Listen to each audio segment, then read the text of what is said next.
People are anxious out there. People are hurting, and they are concerned. They're concerned about themselves, but they're also concerned about their children and their futures. You know, Evans started talking about some of the problems that people feel, and many of you have read the statistics. I mean, we have the highest unemployment rate in 5 years. We have the highest foreclosure rate, home foreclosure rate, since the Great Depression. Wages and incomes have flatlined. When Bill Clinton was president, the average family saw its wages, saw its total income go up $7,500. Since George Bush has been in office, it has gone down $2,000. So people are taking in less money. They're seeing their jobs shipped overseas. 47 million people without health insurance. People's pensions are being threatened.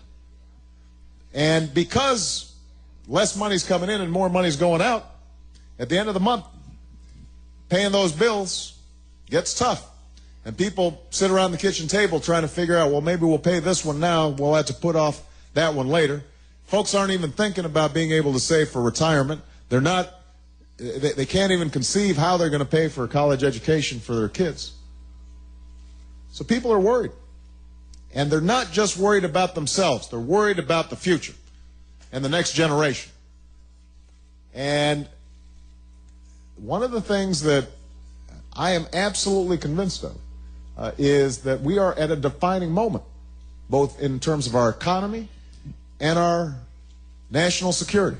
And if we don't make some good choices right now, if we don't decide that we are going to move in a different direction and get this country back on track, then we may be the first generation in a very long time that doesn't pass on a country that's more unified and more prosperous than the one that we inherited from our parents and grandparents.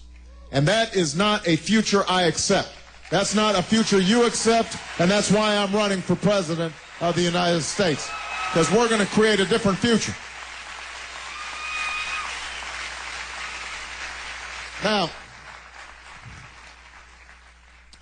we had a great convention in Denver, and then the Republicans had their convention, and that's part of democracy. Everybody gets to, present their platform.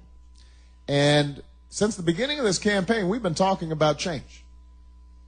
Well, everywhere I go, we've been talking about change. That's been the theme of this campaign. And we must be on to something, because I notice now everybody's talking about change now. Everybody's talking about change.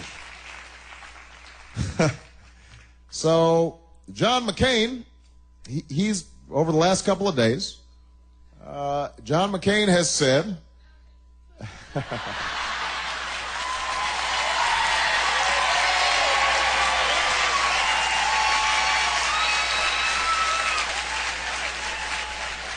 John McCain has said that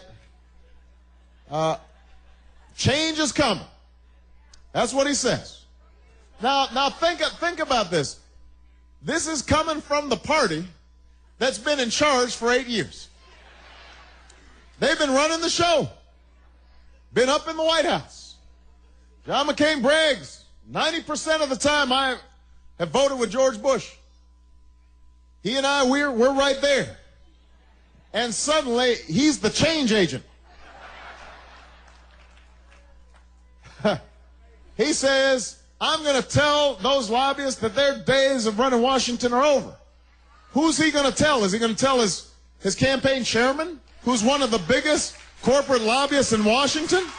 Is he going to tell his campaign manager, who was one of the biggest corporate lobbyists in Washington? Is he going to tell all the folks who are running his campaign, who are the biggest corporate lobbyists in Washington? Who is it that he's going to tell the change is coming? I mean, come on. They must think you're stupid.